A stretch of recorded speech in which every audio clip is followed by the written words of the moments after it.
Hello. If you are struggling with the plate tectonics lab, I'm going to take you through step by step kind of what you need to do for part one here, because there's a little bit of math involved and sometimes it can be tricky. So you're looking at this map of California showing you the San Andreas Fault here, and the San Andreas Fault separates the North American plate from the Pacific plate. And we're going to use two volcanic centers, the Pinnacles Volcanic Center and the Nenach Volcanic Center, to kind of show us how the San Andreas Fault has moved. So, we have the Pinnacles Volcanic Center here to the north, near San Francisco Bay, and Nenach is down here near Los Angeles. Okay, Nenach is on the west side of the fault, the east side of the fault, and Pinnacles is on the west side of the fault. And so Pinnacles has moved up, right, versus Nenach, which moved down. Okay, so those are the errors that we would draw on your map. And so from here, we can now say, okay, the Pacific plate has moved which direction compared to the North American plate? So the Pacific plate has moved northwest. North American plate has moved southeast. Okay, so for that first question, it asks you about which direction they're moving, so you can answer that.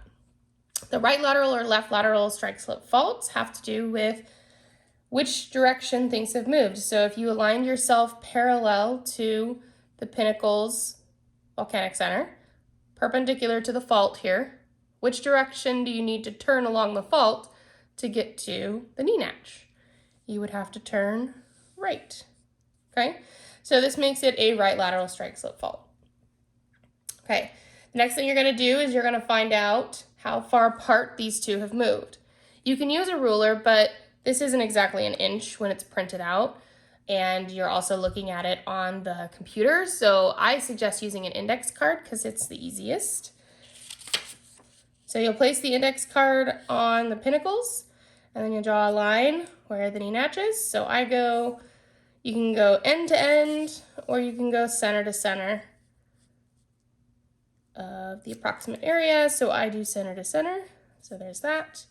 And then you take that distance and you try to see how many times the scale will fit into it. So there's 100, 200,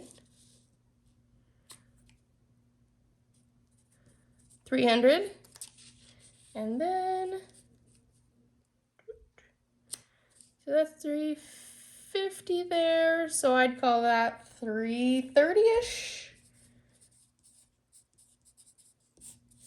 So 330 kilometers is approximately how far away each of those volcanic centers are from each other. So then from there, you are going to try to figure out how far that it is in miles, because 330 kilometers, for us that are more used to the English system, doesn't make as much sense as miles does. So we're going to do some conversions. So this first conversion, we have 0.6 kilometers for every mile.